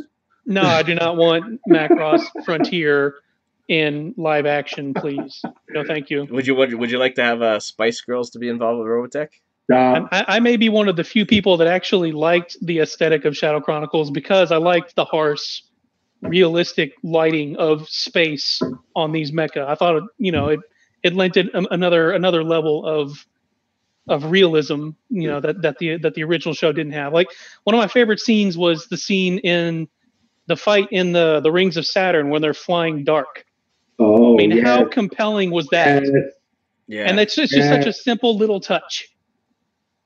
Like, the whole movie should be like that, go down to NASA, say, hey, what are some cool things that happen in space? And work that stuff in. Yeah, that could work. The temperature difference between in the sunlight and out of the sunlight. You could work that in. All kinds of fun stuff that they could do if they just had an F to give. There was a good, cool episode in Galactica, the old Galactica. Remember, Lancer, when they had to go through the sunlight? I think the sun or something. They were going through that red nebula in order to get to the planet on the other side. I know what you're talking about. So and because the sensors didn't work, they needed the pilots in front of the Galactica to how do you say it? They had to fire their lasers to take out the minefield that was in front of the fleet. At the same time, that reminds me of something that when Trez says you could go into the dark or go into the day. I would like to see something like that, play out as well. What they did with Star Trek when the Enterprise shot up through the rings of Saturn on Titan, that was a cool shot. That was the one in the reboot, the first reboot. Yes, that was a great shot, and they could do something like that with the SDF-1. When it comes up to try to fire the main gun, but it doesn't work. Well, they did that twice. They did that in the Robotech Macross saga, and they also did that with Macross Do Remember Love, I believe, right? Yeah, but in the Japanese version, the Macross version, yes. the SDF-1 did fire. In Robotech, it couldn't fire because of the pinpoint barrier system. It screwed up with the main gun. So yeah, Trez, you could do something like that. That was a beautiful scene. That was Rick's first mission, and Lisa was yelling at him, going, "You're flying dangerously." And it's like, wait, what?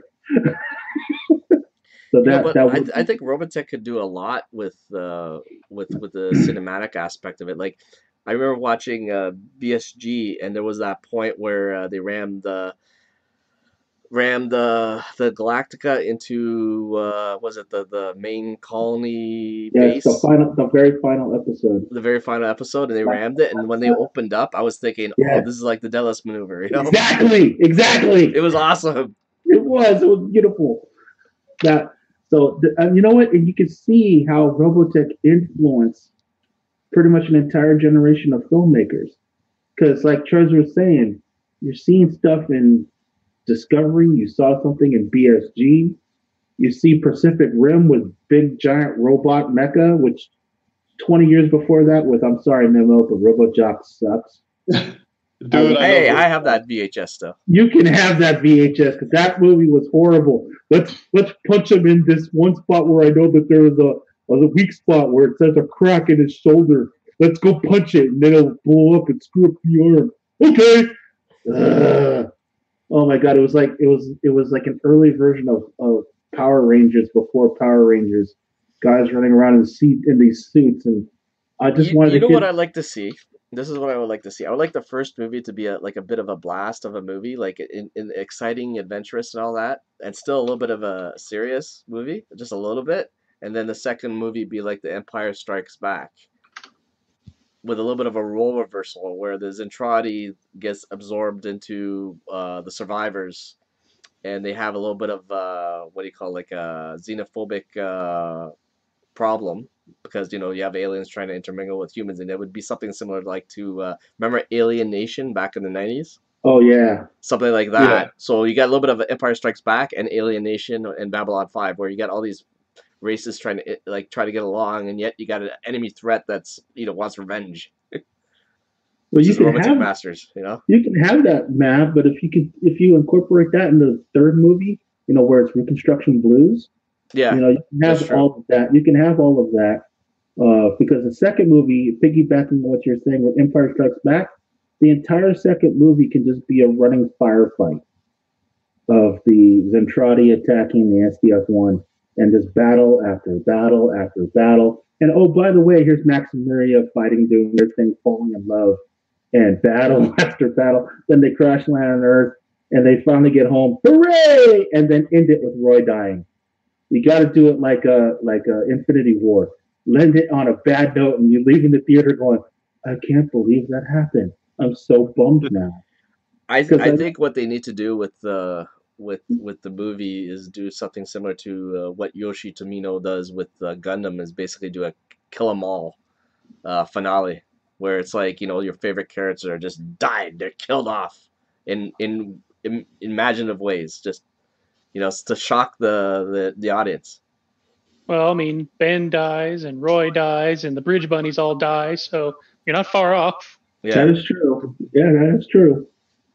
yeah. So, I mean, either way, like I said, if we wrote the story, we can take the entire Macross saga, put it into 3 movies, reboot it just enough that it has enough of the original elements, but some really cool new stuff to bring in the Muggles and still keep the Robotech fans happy.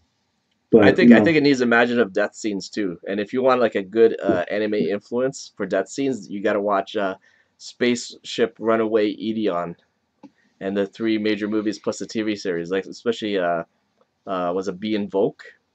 That's an amazing anime. If you want to see amazing death scenes, like they had a 5-year-old that they're having a battle and there's a 5-year-old running right in front of the battle lines, and then RPG just takes her head off cleanly off from her spacesuit.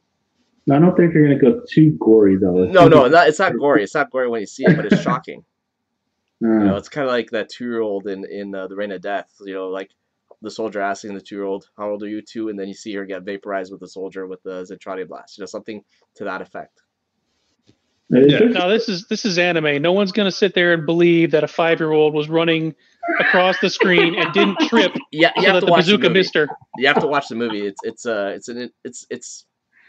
You'll All like the it. little kids in anime, they run 5 steps and they fall on their face. That's how it works. This one, they flipped the script. She didn't have a face anymore, so she couldn't fall on it. No one's going to buy that. I'm sorry. But It can't possibly work.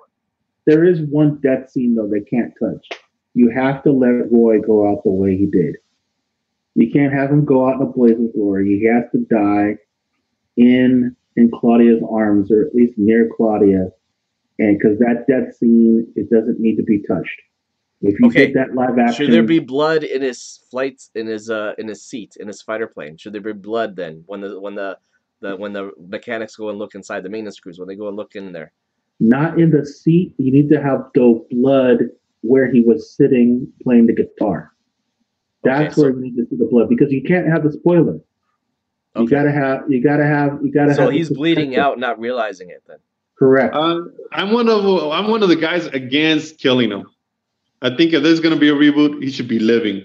Oh, because I'm sorry, Memo. That's half why people. I will fight you on this. Roy needs to die. You can't. I'd be like, yes, he lives. You can't be G.I. Joe on this. You gotta kill somebody off, and it's gotta be Roy. Even though everyone roots for Minmay, you gotta kill Roy off. I agree that Roy needs to die. I disagree that a pilot can climb out of his ship, walk across the tarmac, down the elevator, past people in the hallways with blood leaking out of his back the whole way, and no one says shit. Like the way he died needs to be fixed. It could be, but that he dies is fine. I think it should be like Lord of the Rings. Do all 3 movies. Boromir dies in the first one. That's Roy right there. Just have a him nice have little funeral, and then you have a note to leave so that for the next one that comes out in 2 years. Just have him have internal bleeding or something like that, or some kind of head trauma or something that you can hint at. But then when the pilot, when the crew goes into his ship, they can see, damn, how did anyone survive this? And then you notice, their internal injuries in Roy or something like that. I could believe that. Honestly, I think that's probably the best way to go. He's getting older. It puts a lot of strain on him. He's overworking himself. He just kind of falls apart at the end. Well, what if he does something fine. similar to like how Bruce Lee died in real life, where he was because he was undergoing so much stress, he takes a couple of pills and that was it. It killed him. We're not going to Heath Ledger Roy Fokker. No. No, okay. No. But I'm just saying it's like you could put a little bit of modern spin to it. Well, he can't be an alcoholic. I don't want him to be an alcoholic. I think that. But he was in the original Macross. You're right, but I think that diminishes his character because remember in the Macross saga, he was a totally different character altogether. In Robotech, he was a big brother figure. In Macross, he was more like A playboy. yeah, a mentor, not so much, but more of the hotshot. I know everything, but but my shit don't stink. In Robotech, he is more endearing, so I don't think he needs to have the alcohol aspect or the smoking part. Maybe smoking, but that would be pushing it for me. Because how many fighter pilots actually smoke? That didn't. That Well, you'd be doesn't. surprised if you look at like police officers. A lot of them, when they're off the line, off work, and they're at home, because of the stresses that they have to deal with and in their jobs, being a police officer, a lot of them have. Some of them probably have problems with substance abuse. So you never know. They're not flying a $30 million aircraft. You know, I mean, so yeah, I guess you would have to talk to pilots to make it realistic for pilots to buy into it. Hmm. So that just takes it away from me, you know. But I mean, you make Roy realistic and older, yes, but I want a little bit of the romance, you know, because that's the little kid in me. I looked up to Roy. I looked up to Rick, you know, and I do want a nerd for Max. I want some sort of nerd on camera where, you know, hi, I'm Max Sterling, and this is my first time, and I really, I'm really inexperienced and need a lot of help. When you look at that guy, you go, yeah, you do need a lot of help, but then you get him behind a Veritech, all of a sudden blasting 6 fools before another one already has his blown up. You're like, dude, he's cool, and you need to have some comic relief for Ben. You can get on board that. Okay, at least he's competent, but he's funny as hell. Okay, but if we have a comic relief for Ben, do you believe that Seth Rogen should be killed off if he ends up being selected for the role? Yes, because that's the one that you don't think of.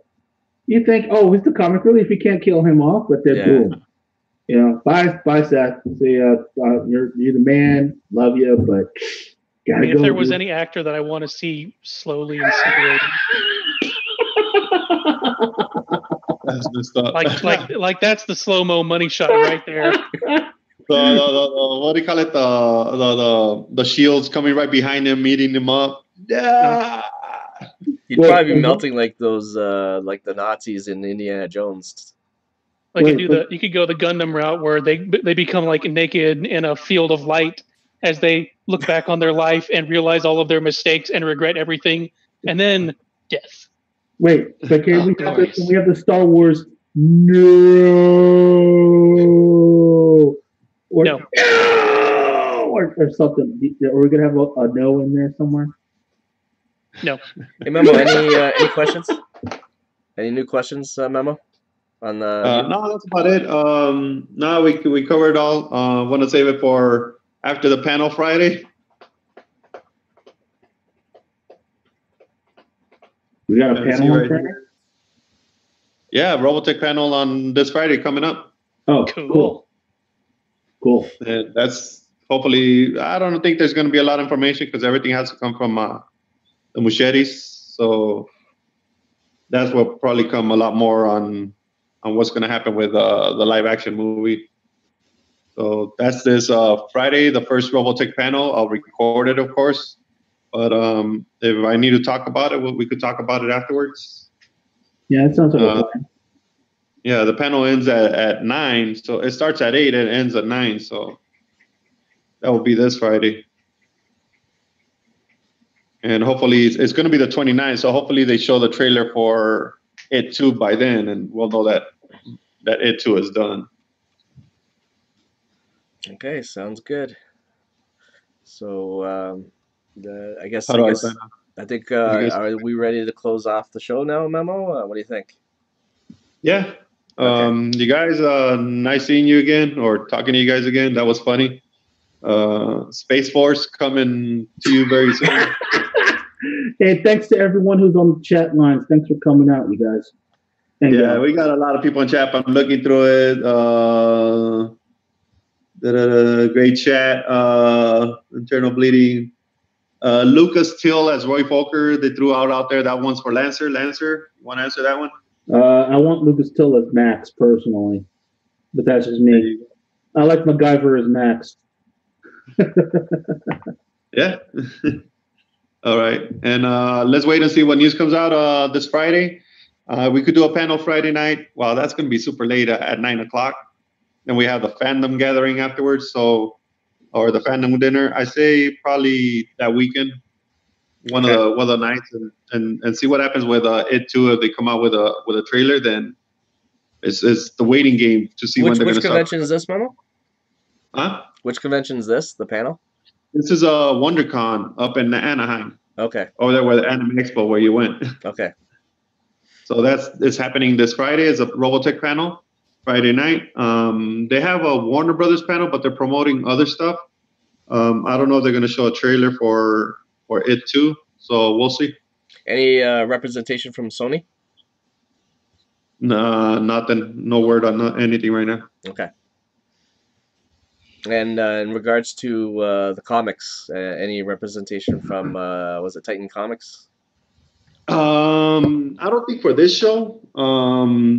They usually just do it for one show. They come to America for one show. So they're in London, so if they come for any shows, they're going to come for Comic-Con. And what about regards to any new merchandise from like either Toonami or other third parties? Well, there is a Toonami. They're doing the retro, what do you call it, look of the Japanese toy. Well, of what do you call it? The old Japanese the big box. The Hasbro Jetfire, right? Kind of that box. Kind of like the Jetfire, but it's the Macross. They have the Macross what do you call it, theme look as well from the Japanese.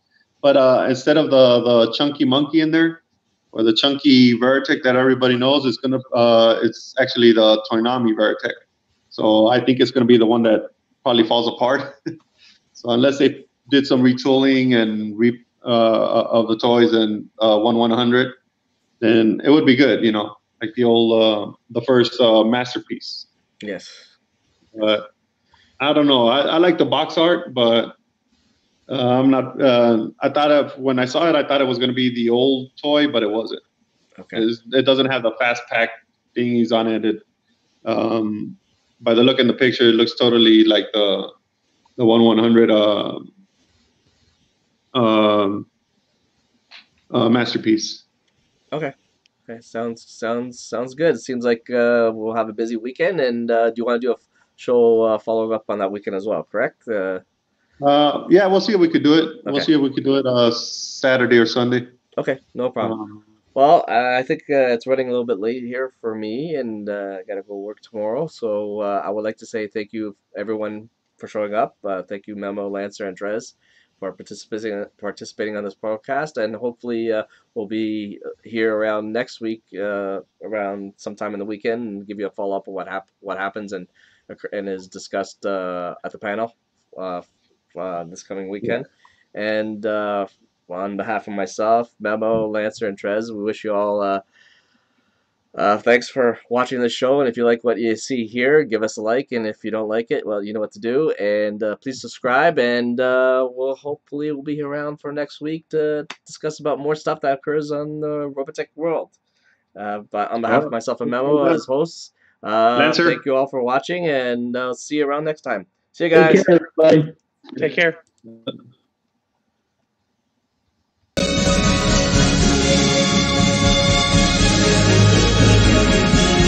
There you go. It is. Cool. All right, guys. I'm stopping down at Yeah, me too. I got to knock off. My back's already hurting from sitting down for an hour and a half. Trez, good to see you, or I should say hear you. Yes, sir. Ciao, guys. And,